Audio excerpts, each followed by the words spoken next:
Hello everybody, my name is Eddie Tofpik. I'm Head of Technical Analysis and Senior Markets Analyst at ADM Investor Services International Limited, part of Archer Daniels Midland, and we're the largest non-bank clearer in the world. I'm also a Director at the Society of Technical Analysts, the oldest and one of the largest technical analysis societies in the world, and also a media sponsor here at this event during ComRisk. Welcome everybody. We have a fantastic panel head looking to strategic challenges in commodity trading, the role of global trends, and who should collaborate internally. I've introduced myself. I'd like to introduce the rest of my panel, and our panel indeed, because it's your panel as well. And first off, Abhishek, could you introduce yourself to our audience, please? Thanks, Adi. Hello, everybody. I am a Chief Risk Officer of ETG Group. We are Africa's one of the largest conglomerate of commodities trading. We do all the soft commodities across the world.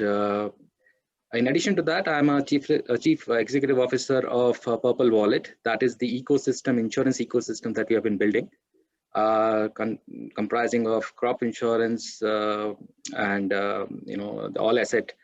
And in the next 40 minutes, we'll take you through the 3 Ps of this economy. Brilliant. Thank you very much indeed. Guy-Laurent, could you introduce yourself, please? Yes, of course, and thank you very much. Hello, everyone. My name is Guy-Laurent Arpino. I'm the current Chief of Information Officer at Dreyfus company. Hopefully, most of you know LDC as one of the top agri trading commodity firms, and I'm located in Geneva. Brilliant. Thank you very much indeed. Okay. The subject we're going to be talking about is strategic challenges in commodity trading. And let's look at it as a big picture and see what the first broad strokes we can. Abhishek, what does that mean to you at the moment? What are those strategic challenges in commodity trading? Yeah. See, from the brick and mortar, to set the context actually to start with, the way of looking at the commodities trading and the supply chain would be moving from the traditional way, and it has already moved, to the analysis of the big data, looking at it from the big data analysis perspective, and taking the entire commodities platform as a global brain. What does it mean? Beside these jargons is we need to concentrate on automation within the industry where you're working on. That means inside out. So localized automation, and then you basically use to integrate with the big data, analyze the big data, and use the global brains like the AIs, machine learning, and we'll talk about it. What are the typical IoTs and so on and so forth. So from the strategic point of view, the approach has been changing, with the end objective being the same. The proof of the pudding is in efficiency, effectiveness, and a minimum disruption. So if we go to the digitization, automation, and collaboration along with the change management, I think these are the 4 things we should bear in mind to focus on the strategy for the next couple of years. Thank you very much indeed. And Guy-Laurent, what does that mean to you? What are these challenges that we're looking at? Well, for us, clearly the biggest is probably the impact of digitalization, right? How we call it in our strategy. We are a pretty old industry. I like to say, it was not invented recently, and obviously we are in this moment where it is significantly shaken, right, by this kind of digital tsunami, how we say it. And I think the challenge that it gives, strategically is to basically find that right balance between the rushing into it and trying to fundamentally maybe disrupt the way you want, but balancing that with the reality of a transition that is still taking time, right? Or business is extremely industrial. It's still very much based on relationship. And trying to find the right moment where you ride the wave is the big challenge. Where do you invest? When? How far do you go? What are the things that are going to be there to last? There's obviously a lot of hype.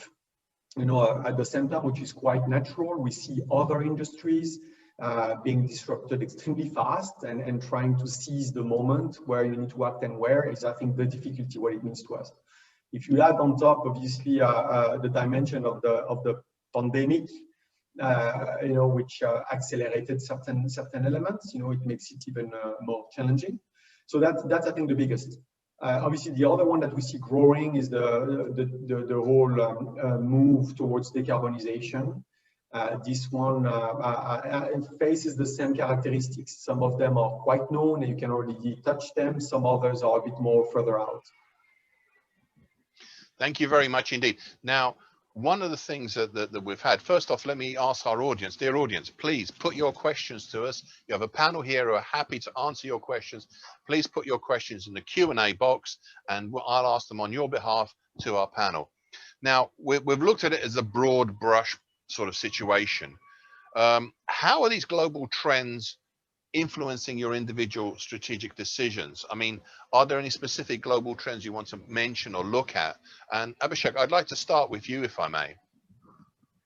See, I'd like to give some data points. When we were in 2019-20, if we really talk about a small use case of the adoption of the automation technology in the supply chain, the 23%, roughly around 20 to 25% already has those kind of automation, a basic one, which is warehouse automation, predictive analysis, use of AI. So the adoption was 23%. And at the same time, the 25% was not looking at automation at that point of time. And there were the various gamuts in between, looking to automate 12 months, 24 months, and so on and so forth. I'm talking about 1920. When we are talking right now, already have is roughly around 35%, and not looking has gone to 15 to 20%.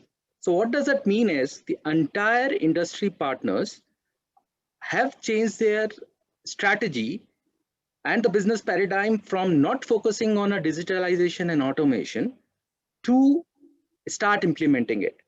The earlier pie, which was over the 3 years, which was around 20% of the people will be able to do it, it has come down to 2%, 2 years. So from that perspective, the entire perspective of the players in this in this industry have changed significantly. And thanks to crisis, the only positive thing that a crisis has bring is this. That is point number one. Point number two, if we look at the superset available for doing a disruption or digitization or automation or changing strategies, what are they? We are talking about warehouse automation. We are talking about predictive analysis. We are talking about IoT. We're talking about cloud logistics. We are talking about artificial intelligence, blockchains, machine learning, 3D printing, augmented drones, and so on and so forth. However, please bear in mind, warehouse automation is already reached the maturity of more than 50%. Predictive analysis is going to 47%. IoT is still 25%. Cloud logistics is still 30%. And artificial intelligence is 25%. So what I'm saying is, out of the superset I talked about, these are the 5 subsets. The industry is already ahead of the curve. Sooner they will be overshooting 50%. And it's the right time, the companies which are not there are falling behind the curve should start embracing these new challenges, new digitization challenges and automation challenges. It's a fascinating way, the way it's curved around so quickly and how it's now starting to overshoot, as you say. So, and Guy-Laurent, what sort of things are influencing your decision? Which global trends are specifically you're looking at? So I think the important thing is a big data analysis. No, it's on to Guy. Okay, sorry. Yeah.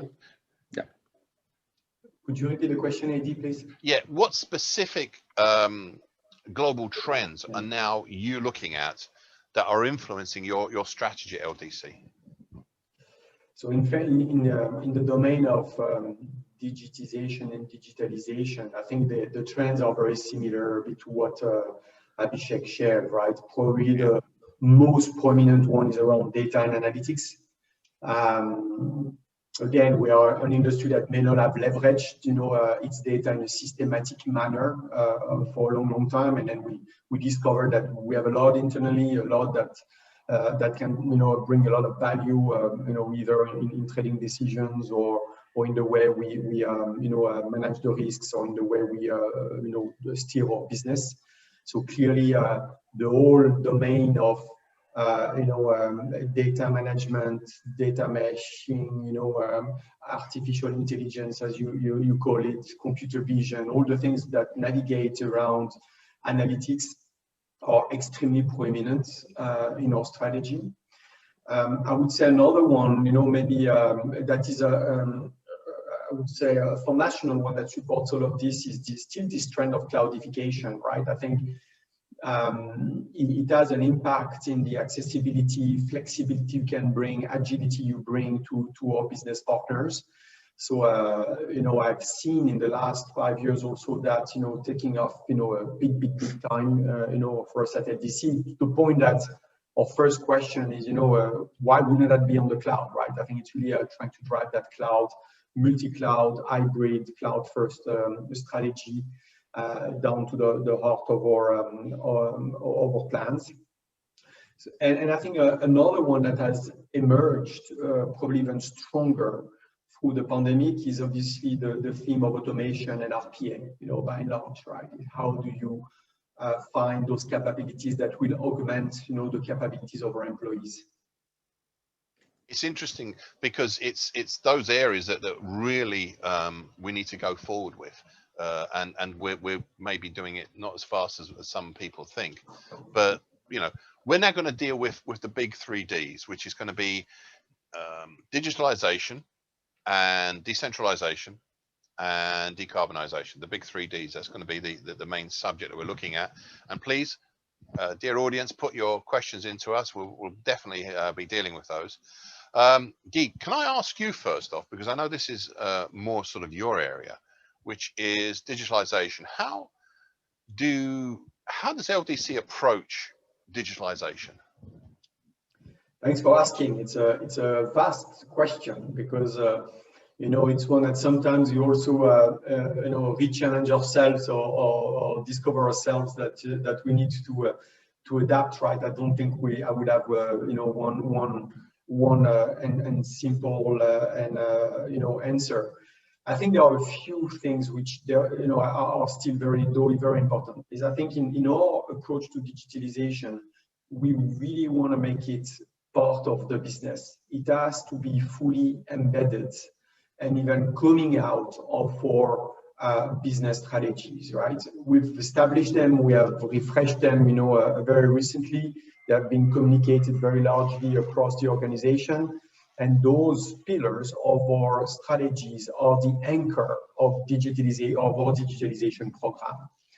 Then we try to approach it in a very agile and dynamic manner. Some of those digital initiatives are coming within the business, right? Coming from, an opportunity, a specificity of one of our platforms that we want to seize, and it will be born out of there, and then IT would come and be there to support it from a technology standpoint.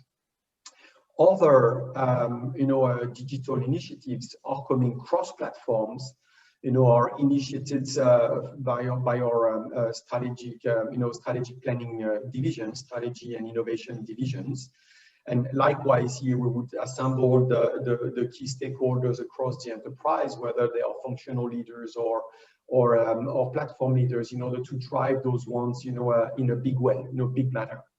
And I think a third category are going to stem from our IT strategy. I think one thing for me, which is very important, is I don't really make any more difference between the IT strategy and the digitization or digitalization strategy. For me, the three have to be the same, right? Yeah. Historically, 20, 30 years ago, IT was already doing digitization, right? By bringing technology to automate tasks in fact, automate tasks. Now, obviously, this has grown. We have added the dimension of digitalization by trying to create a new digital business model.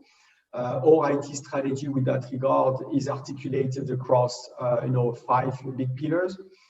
One is around creating customer platforms, right, to strengthen the relationship with farmers and customers. A second big pillar is around an ecosystem platform. That's what we touched base a little bit more on Monday, for those of you who joined that session.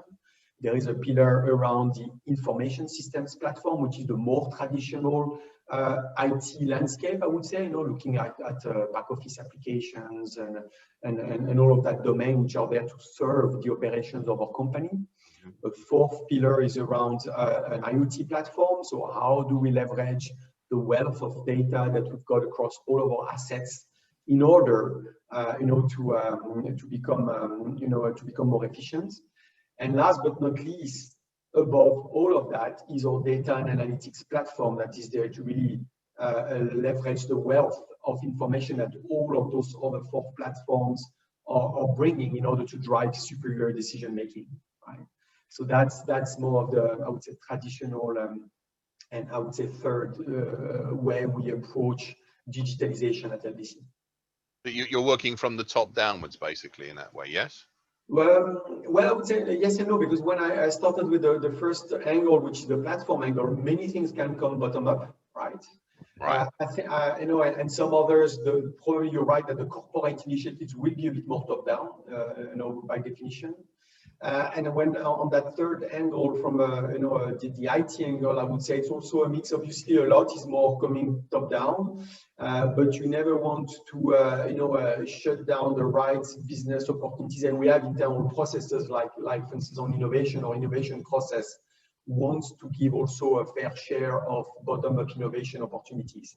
Now, all of this, the challenge, and I think you'll understand at the end we are big, but yet relatively we have limited means, right, in the sphere of the ABCDs.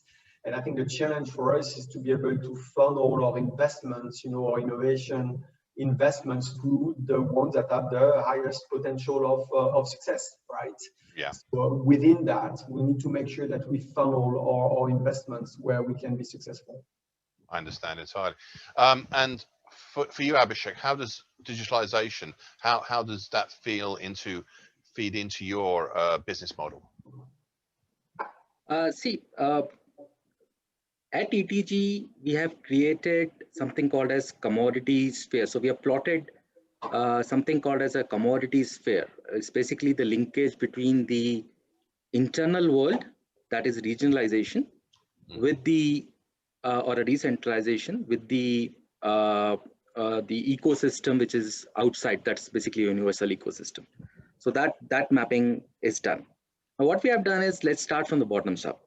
So we started with focusing on the local digitization first. That means at the various spokes that we have at the various parts of the 42 countries that we span out, we have been focusing on the data automation capabilities in those. We have been focusing on deployment of the basic digitization technologies in these locations, so that when this regional ecosystem talks to the global ecosystem, they are able to collaborate much more seamless, either using, let's say theoretically tomorrow, the blockchain or any new technology which comes in play. So our focus has been bottoms up. We have been focusing on digitization, automation at the local levels, deployment of technologies of predictive analytics, AIs, smart warehouses, for the compliance stuff, automation of the data, etc., at the local stuff. So that tomorrow, if you have to get ready with the either the ecosystem player which is outside, which links it like a blockchain, or through within a company through a different regional, we should be able to do multiple handshakes in a more efficient and effective manner. So I think it's very interesting that your one is very much based towards a bottom up, whereas Guy, if I'm not mistaken, it's a combination of top down and bottom upwards. Yeah. So it's a different sort of a look at the world, but that's really interesting in that respect, because we're all in the same industry, and you'd think we'd have a general trend, but we're having different types of trend going on here. Okay, so we've dealt with digitalization. The next thing I'd like to look at is decentralization, and pandemic effects, obviously, in that respect. Abhishek, I'd like to ask you about decentralization, and specifically how you coordinate local with global chains and how that works for you. Yeah. See, I'm a very, very hardcore fan of the bubble diagram. So, though I can't project it here, but 2 years back, the bubble diagram, in terms of the focus on the localization, was very small as compared to focus of the entire supply chain partners and the commodity players on the globalization. So it was very small there. Now, what I believe is, with these disruptions happening, the size which was crushed as a small pie, it is increasing and increasing and increasing. I'm not saying the other one has to go down for that. No, they have to coexist to be a part of the ecosystem. So to be a part of the ecosystem, the decentralization bubble, or that in case of the bubble diagram, decentralization pie is increasing and will keep increasing. What does that mean is, the focus of resources, efforts, and the strategy needs to be aligned to the localization or the decentralization for the following reasons. With the digitization, the employment of technology, digitization, automation of KYCs, compliance checks, regulatory checks, which is a local function only, which has been not, I will say, ignored, but not very focused was put on it. This has become much more imperative right now. That is point number one. Point number two is the companies have realized, including us, unless and until we focus on digitizing and doing the automation of the decentralized function, then it's not really possible to really collaborate. So we have given more importance to a decentralization of data keeping in the decentralized manner. Third, what we have done is in ETG, and I think that is what also is required also, is deployment of more resources in terms of deploying of the technologies like IoTs, etc., at the regional level more rather than what we have been doing previously. When you say IoTs, what do you mean by IoTs? So what we are moving towards the smart warehouses, Internet of Things, I mean to say. Right, there you go. So we are using the global brain. So global brain universe is about IoTs, AIs, so that they can come to the blockchain tomorrow and can seamlessly exchange the data in a more confidential manner, more transparent manner, without any fraud, etc., etc. So we are getting prepared for that, putting more resources, more effort, more strategy on regional, that is decentralized strategy, rather than this centralized strategy. I think that's fantastic what you're saying. Thank you very much indeed for that. It gives a good idea of it. And Guy-Laurent, in LDC's world, how are you looking at decentralization? Well, I think for us, first of all, we had a bit of a pendulum swing, right? Many years ago, we were extremely decentralized, probably too decentralized, or at least was hitting the needs, of the business at the time. Now we have been undergoing a big wave of more globalization, right, and centralization to put, I would say, more structure on a number of core processes. And I think now we are in a phase where we are finding a better balance, right, with another type and another phase of decentralization.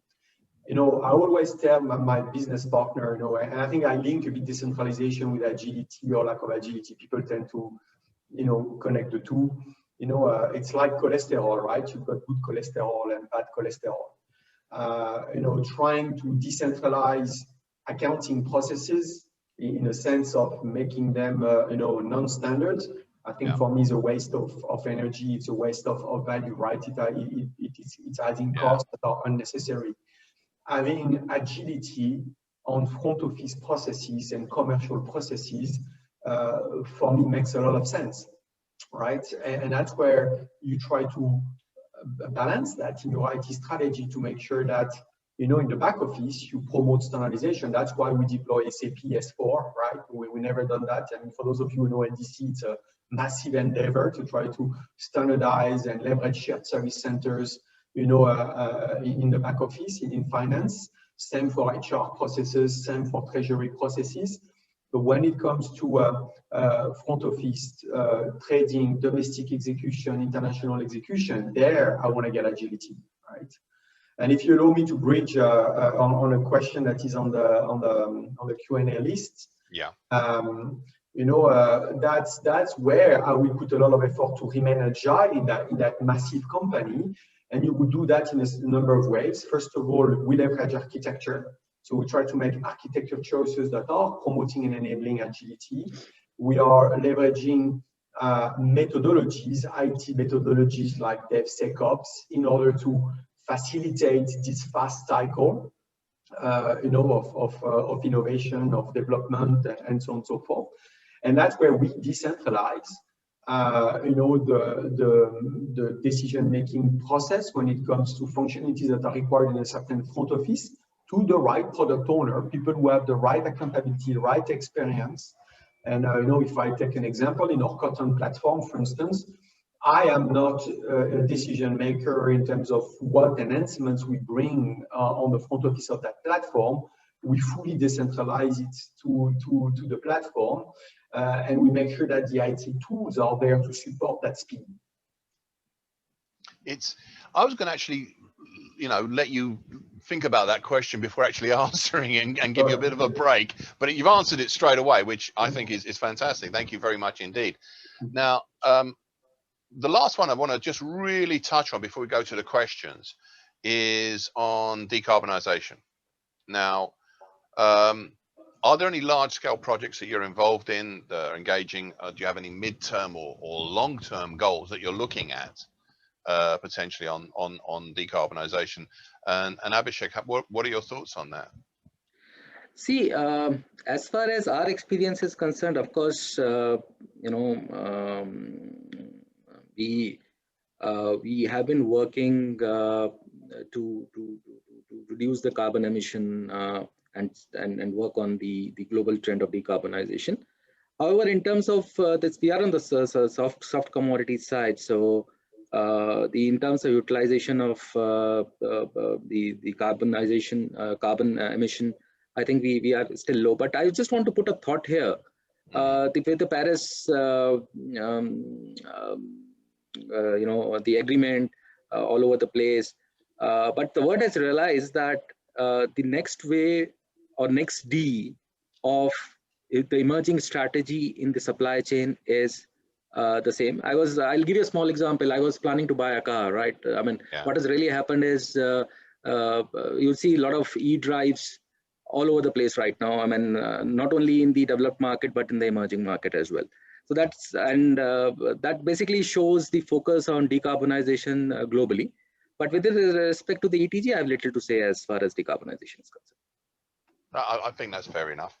Any thoughts on what sort of things you're going to be looking mid-term and long-term in regards to decarbonization, or some ideas? Yeah, before decarbonization, I'll come back to your question very specifically. Or number one primary focus has been on sustainability, right? Which is for me a dimension. Right? I think when we talk decarbonization, it's an even more specific action.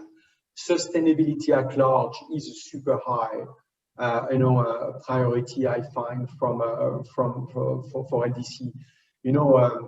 I joined LDC 5 years ago. That strategy was already there. We already had a head of sustainability appointed. We have made a lot of progress on our core, on nearly all of our commodities. We are very active on coffee, on palm oil, as you may know, on juice, on freight, right? I think we are hopefully one of the leaders in trying to influence, right, the decarbonization of the freight industry. And I really strongly encourage anybody who is interested in what we specifically do to look at our sustainability report that is very rich, right? In terms of the actions we take, to act on in a number of ways, right? Number of ways. Now, if you come back to decarbonization specifically, it's a bit of the next boundary for us, right? Is how do we then contribute to our own goals, right? According to the different scopes, scope 1, scope 2, and scope 3. I've been myself penetrating that topic a bit more, trying to think how could IT contribute. Green IT is becoming also a bit fashionable. So, how can we try to contribute to those objectives? And I've discovered a domain that is extremely complicated, but I think it also brings a lot of opportunities.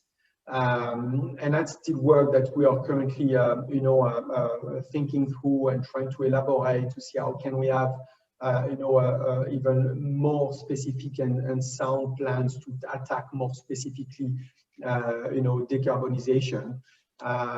So really, it's a big trend. I can only say that I think it's going to grow. It's going to grow. I think I agree with you on that. But we mustn't forget, I mean, ESG has been a big topic throughout this week. Prior to ComRisk, and actually now at ComRisk during the whole of commodity risk, there's going to be there's a lot more being talked about it. To my mind, there's a lot of talk about decarbonisation, but what about the other forms of sustainability? What about the other things involved in that? What about the governance aspects? What about the social aspects as well? But that's beyond this conversation here. We're talking specifically about strategies. Now, Abhishek, there's a question I have here, which I'd like to put through from our audience. What are the changes you've noticed in terms of supply chain management? Has been a move to more local suppliers, not just for yourself? Have you seen that elsewhere? And do you see diversification in that sense to reduce risks of disruption? See, the focus on the local suppliers, if you look at the supply chain, the focus on the local suppliers has been there, and the pie has slightly increased. It does not increase to an extent that we talk about a real disruption there. Therefore, if we say that we are preferring the local suppliers and bringing down the negotiation power, it is not totally the case. It happened 1 year back when there was a COVID crisis. The people started in the month of June, July, started focusing on the local suppliers more. But they realized that it eats into the competition, it eats into the margins, it eats into the efficiency. It's more about using what is right at what places. It's a combination of that.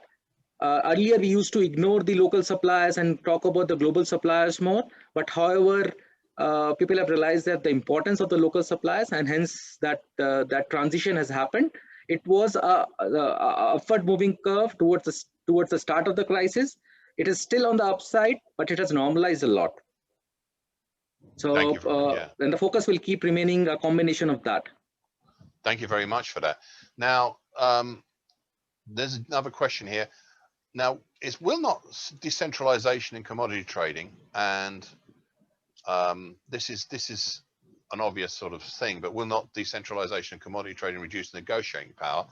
Well, not necessarily so, but I'm just speaking from my own book. But usually large companies use their scale to get better terms. Now, Guy-Laurent, you're at LDC, you're a large company, you're out there, you can negotiate good terms from suppliers.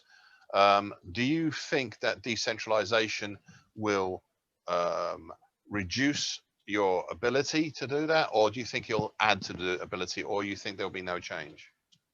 Well, I think that in the biggest domains, right, the ones that maybe would have the highest impact, you would still find ways to manage it. You still want to leverage your size, right? I have no doubt with that. Then you may take a certain level of risk in certain decisions, but then they would typically then be in areas where you would have either lower cost or lower risk or lower impact, right? So that's how you would balance. Yeah. By and large, I don't think it's one or the other, right? Even on the business side, when I talk about more decentralization, for instance, in the specific platform, there is still, a certain degree of global governance and strategic direction. So it's decentralization within a framework, right? I do the same in my IT organization. Here is the IT strategy. Everybody needs to understand it in my organization. Every single employee has been exposed to our IT strategy so that they can, in their frame of decision power in their world, that they can take autonomous decisions within that same framework so that we don't lose, the advantage of our scale. Right? So I'm a firm believer of this balance of global. Sometimes you hear it, right? It's global strategy can be local perfect execution, and that's how I would see decentralization work the best. Eddie, I would like to add a point I here, was going to actually. say, you're a champion of decentralization. I'd like to know what you thought, Abhishek. See, I think we need to understand it from the context. See, there are three things for running a business. One is efficiency, effectiveness, and the commercial sense, which is basically the feasibility and if the same. See, for decentralization, efficiency and effectiveness is a key. So we decentralize those things where the efficiency and effectiveness improves. That means lowering the cost, your efficiency increases, and so on and so forth. In terms of the negotiation power, or in terms of when you do the commercial arrangements, I think we need not decentralize there. I mean, I think we should not confuse this decentralization as a jargon used everywhere. Decentralization should be focused on inside out view, if efficiency, effectiveness, so that you are up the curve on the supply chain. But from the commercial sense perspective, I think still the globalization will be the key and has to be the key going forward. I think you've answered that question very, very aptly, shall we say. Now, a quick question here is about, we're going to see, there's a change in our world. We're seeing the decarbonisation coming through everything. In this country, we're not going to be allowed to buy internal combustion engines in about, I think, 9 years or so, new ones. It'll have to be moved over to a more environmentally friendly environment. That's just an example. The things are moving quite fast. I mean, with initially saw targets of 2050, they're coming down. We have the G7 going on, so we don't know what's going to come out of that. But we both know that President Biden and Prime Minister Johnson are both advocates of moving towards a more sustainable future. How are we going to prepare for this exponential growth? Because we're going to need digitalization to be able to do it. How are we going to be able to prepare for that? Guy-Laurent, what are your thoughts on that?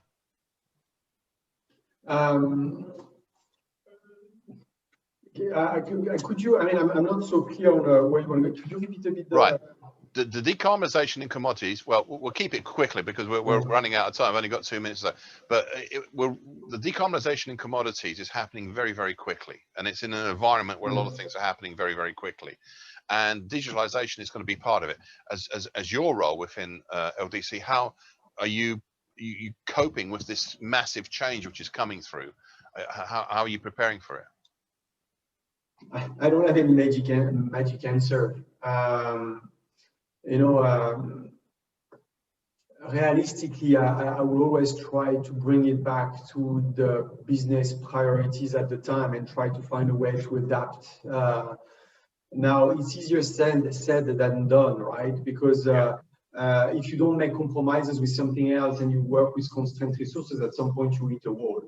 But generally speaking, in the way I look at it now, we would try, as part of our long-term strategic planning, try to anticipate, right? There's going to be a growth in certain areas of our IT domains, and we'll try to compensate it with eliminations in other domains. Worst case, you make a call. Better case, you can extend a little bit your capacity. But I would say it's a bit of the traditional portfolio management choices, right? And portfolio management processes, really. Thank you very much. Abhishek, a very few words. How are you getting ready for that?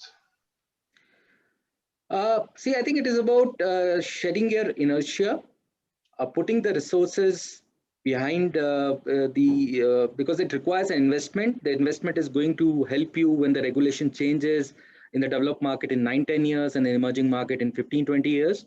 So putting the investment priority there, and thereafter building a team to really drive it to achieve the objective. It will reap the benefit, not now, at least 7-8 years later, and the emerging market 10 to 15 years later. Brilliant, thank you. Gentlemen, it's been an absolute pleasure literally letting you talk and getting across your point in this very important field. For our audience, can I ask you, gentlemen, please, to give us 7 words or less, something for our audience to take away with them as we finish this session. So can I start with you, Abhishek? What 7 words or less, what would you say? See, I'll say adoption of technology should be much more faster as what people are thinking. The world is moving toward digitalization at a much faster pace. So adoption and technology embracement is the key. Brilliant. Adoption, technology and embracement. And Guy-Laurent, what 7 words would you give our audience? I'd say, manage long-term strategic choices, balance, long-term strategic choices with short-term wins. Brilliant. Thank you very much. Now we're finishing this session. We're having a break. Please join the various forums in between the main sessions. But this is a fantastic first day for ComRisk. Thank you very much indeed.